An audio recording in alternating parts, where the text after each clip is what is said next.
Shalom, salam sejahtera bagi kita semuanya. Bapak Ibu, jemaat yang kami kasihi, pada malam hari ini kita kembali melaksanakan ibadah sektor atau ibadah keluarga di rumah kita masing-masing. 1 tahun sudah kita melaksanakan ibadah di rumah kita masing-masing karena pandemi ini belum juga berlalu dari kehidupan kita. Biarlah doa dan harapan kita semuanya tetap menguatkan kita supaya pandemi boleh cepat berlalu, proses vaksinasi telah dilaksanakan sehingga kita boleh tetap teguh di dalam pengharapan sekalipun pandemi, tetapi ibadah kita tidak kendor. Bapak Ibu, baik kaum bapak, kaum ibu, anak-anak di rumah kita masing-masing, biarlah kita tetap setia memuji memuliakan Tuhan. Mari kita berdoa. Damai sejahtera dari Allah Bapa kita yang melampaui segala akal dan pikiran manusia, itulah yang menuntun hati dan pikiran saudara sekalian di dalam Kristus Yesus Tuhan kita. Amin. Bapak Ibu, saudara-saudari yang dikasihi Tuhan Yesus, firman Tuhan dalam ibadah keluarga malam hari ini tertulis dari kitab 1 Petrus pasal 3 ayat 18 sampai dengan ayat 22. Kita mengikuti pembacaannya, saya membacanya bagi kita, demikian firman Tuhan. 1 Petrus pasal 3 ayat 18 sampai 22. Sebab juga Kristus telah mati sekali untuk segala dosa kita. Ia yang benar untuk orang-orang yang tidak benar, supaya ia membawa kita kepada Allah. Ia yang telah dibunuh dalam keadaannya sebagai manusia, tetapi yang telah dibangkitkan menurut roh, dan di dalam roh itu juga ia pergi memberitakan Injil kepada roh-roh yang di dalam penjara, yaitu kepada roh-roh mereka yang dahulu pada waktu Nuh tidak taat kepada Allah, ketika Allah tetap menanti dengan sabar waktu Nuh sedang mempersiapkan bahteranya, di mana hanya sedikit, yaitu 8 orang yang diselamatkan oleh air bah itu. Juga kamu sekarang diselamatkan oleh kiasannya, yaitu baptisan. Maksudnya bukan untuk membersihkan kenajisan jasmani, melainkan untuk memohonkan hati nurani yang baik kepada Allah oleh kebangkitan Yesus Kristus. Bapak Ibu Saudara yang dikasihi Tuhan Yesus, kita baca bersama-sama ayat 22. Yang duduk di sebelah kanan Allah setelah ia naik ke sorga sesudah segala malaikat, kuasa dan kekuatan ditaklukkan kepadanya. Demikian pembacaan firman Tuhan. Jemaat yang dikasihi Tuhan Yesus, firman Tuhan pada malam hari ini menguatkan kita secara khusus di situasi kita saat ini, di mana pandemi COVID-19 masih menjadi perjuangan, masih harus kita hadapi dalam hidup kita setiap hari. Bapak Ibu yang kekasih, tentu kita dapat mengatakan situasi ini bukanlah situasi yang mudah kita hadapi. Banyak hal yang sudah tidak biasa, banyak hal yang pasti sulit untuk kita hadapi dalam segala bidang. Bapak Ibu yang kekasih, kita sudah terbatas, kita menjadi sulit, dan kita menjadi menderita dengan situasi ini. Bapak Ibu, firman Tuhan yang disampaikan oleh Rasul Petrus melalui 1 Petrus ini pun disampaikan dalam konteks di mana orang-orang yang menerima Kristus sebagai Tuhan dan Juru Selamatnya mendapatkan banyak sekali penderitaan karena iman dan kepercayaannya kepada Kristus. Tentu adalah hal yang sangat sulit untuk tetap berpengharapan, untuk tetap mengandalkan Allah di dalam masa-masa sulit kehidupan kita. Tetapi sebagai anak-anak Allah, Bapak Ibu yang kekasih, tidak ada hal yang mustahil. Kita dikuatkan, kita dituntun dan kita senantiasa dirangkul oleh kasih-Nya. Tadi saya mengatakan konteks kehidupan kita saat ini pun kita serba sulit dalam semua hal. Tetapi firman Tuhan menguatkan kita. LAI dalam Nas pasal 3 1 Petrus ini membuat judul menderita dengan sabar. Untuk itu Bapak Ibu jemaat yang dikasihi Tuhan, apakah yang dapat kita petik ketika orang-orang Kristen waktu itu juga mendapat penguatan melalui firman Tuhan ini? Bapak Ibu, yang pertama adalah dasar jaminan pengharapan kita adalah kepada Kristus yang telah mati dan bangkit untuk kita. Inilah yang harus benar-benar teguh kita pegang sebagai orang-orang percaya. Kalaupun situasi saat ini sulit, Bapak Ibu yang kekasih, mungkin tidak hanya pandemi, banyak sekali pergumulan pribadi kita, banyak sekali permasalahan kita, baik dalam hubungan di rumah tangga, suami dan istri, orang tua dan anak-anak, atau mungkin dalam kehidupan pekerjaan kita, Bapak Ibu. Mungkin kita sudah tidak lagi mendapatkan penghasilan yang sama seperti sebelum masa pandemi ini. Semuanya sudah semakin terbatas. Mungkin juga ada pengurangan tenaga kerja, atau mungkin juga bagi anak-anak jemaat yang harus bersekolah di dalam jaringan atau dengan online, tentu banyak tantangannya, banyak rintangannya, dan semua ini semakin mempersulit kehidupan kita. Tetapi melalui firman Tuhan hari ini, Bapak Ibu yang kekasih, ini yang mau tetap kita perjuangkan. Yang pertama tadi adalah dasar pengharapan kita, jaminan kita untuk tetap kuat, untuk tetap tegar, untuk tetap tangguh dalam situasi kondisi kita saat ini, bahwa kita memiliki Tuhan yang sudah mati dan bangkit untuk kita. Bapak Ibu yang kekasih, di ayat 18 secara khusus ditegaskan, Kristus telah mati sekali untuk segala dosa kita. Bapak Ibu, banyak orang yang seakan-akan lupa dengan pernyataan ini. Seakan-akan Kristus itu mati beberapa kali ketika dia memberi dirinya tetap dikuasai, tetap ditaklukkan oleh dosa dan si iblis, Bapak Ibu. Sehingga dalam kondisi sesulit apapun, dalam kondisi seterpuruk apapun, itulah yang menjadi dasar pengharapan, dasar kita untuk tetap tegar dan kuat. Ternyata tidak hanya diri kita, ternyata tidak hanya keluarga kita, ternyata tidak hanya apa yang ada pada kita, tetapi kita harus melihat kepada Allah yang senantiasa menghadapkan wajahnya kepada kita, Bapak Ibu, yang senantiasa setia menolong kita, melindungi kita. Dialah Tuhan yang telah mati dan bangkit. Bapak Ibu yang kekasih, Kristus yang mati dan bangkit sebagai Tuhan dan Juru Selamat kita tentu tidak hanya menjamin kita dalam kehidupan kita di dunia yang fana ini. Dunia yang fana ini adalah sementara. Dunia yang fana ini semuanya punya limit, Bapak Ibu yang kekasih. Dan jaminan keselamatan kita di dalam Kristus tidak hanya untuk dunia yang fana ini, tetapi yang lebih mendasar lagi adalah kita bersama-sama dengan Dia memperoleh hidup yang kekal di surga yang dijanjikannya kepada setiap orang yang percaya. Ini penting menjadi pengharapan bagi kita, Bapak Ibu yang kekasih, sehingga sekalipun kita harus sulit menghadapi kehidupan di dunia ini, tetapi kita berpengharapan kepada kehidupan yang kekal di surga.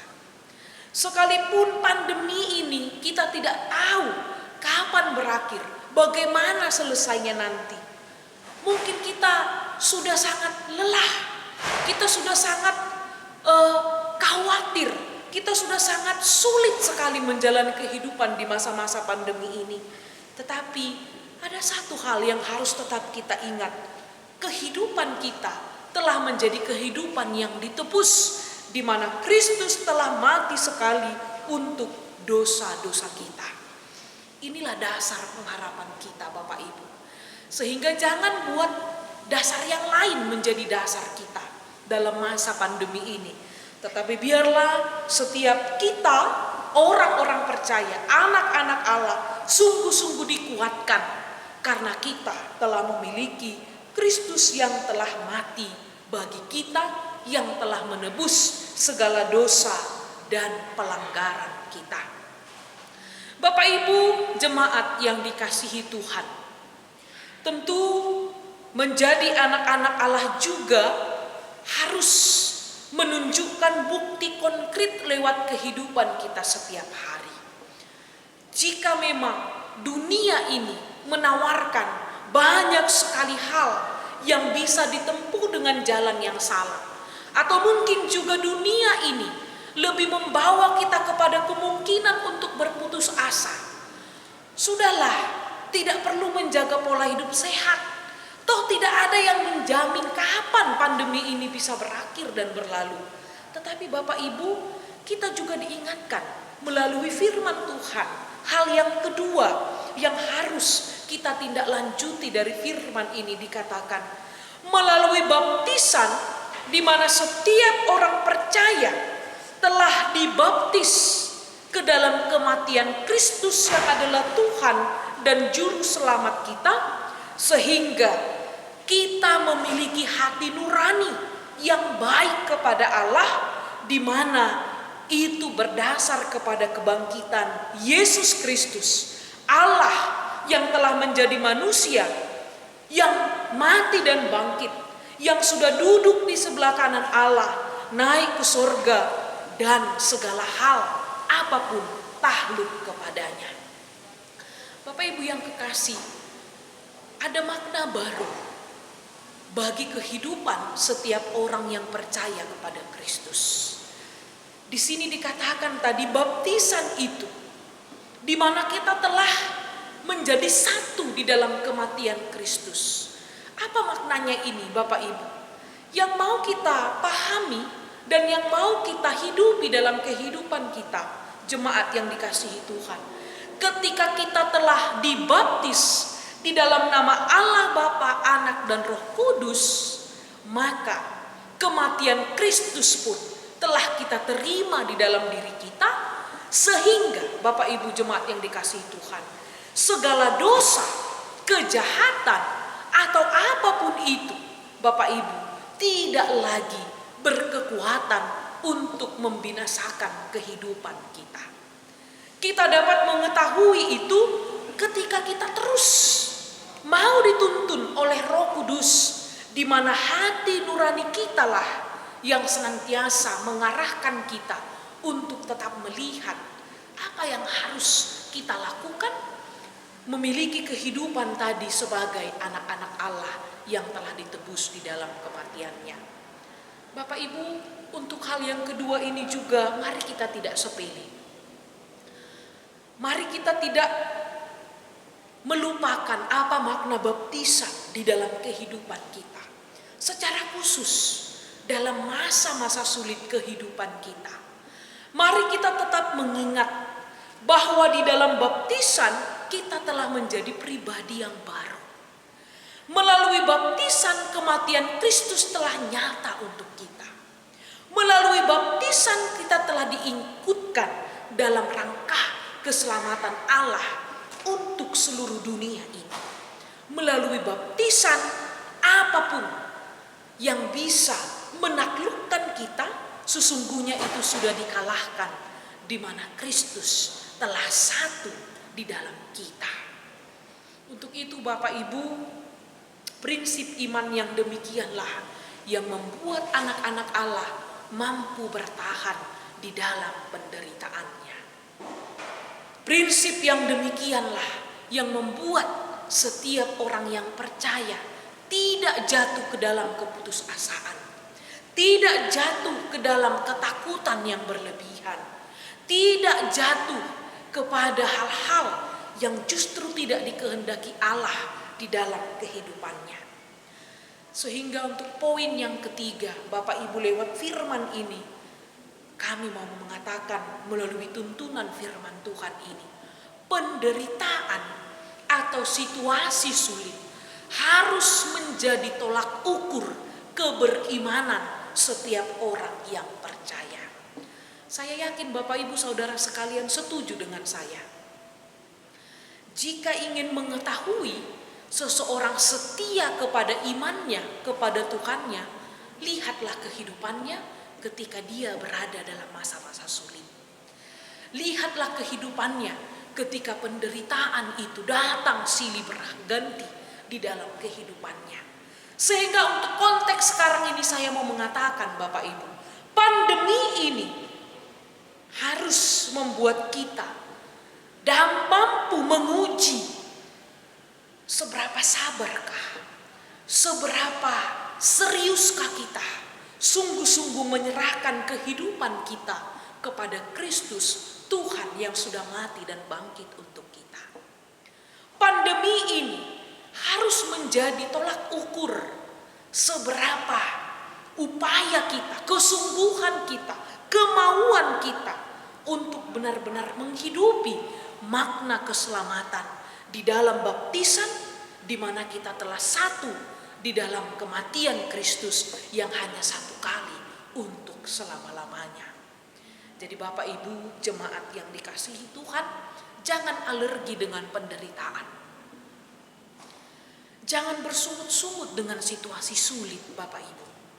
Selama kita masih di dunia yang fana ini, yakinlah perjuangan kita tidak akan pernah berhenti. Tidak hanya pandemi, mungkin sakit penyakit yang lain, mungkin ada beban yang lain.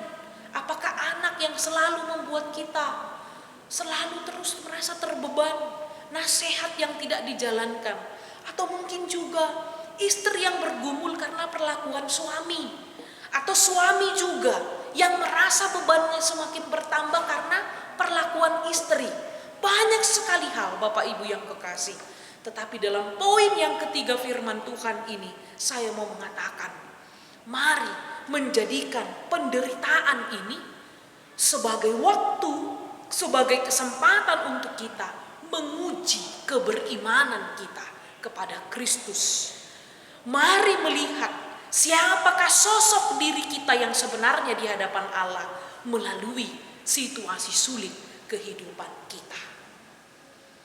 Karena manusia cenderung jika semuanya baik, jika semuanya indah, jika semuanya senang, itu bukanlah sosok dirinya yang sebenarnya.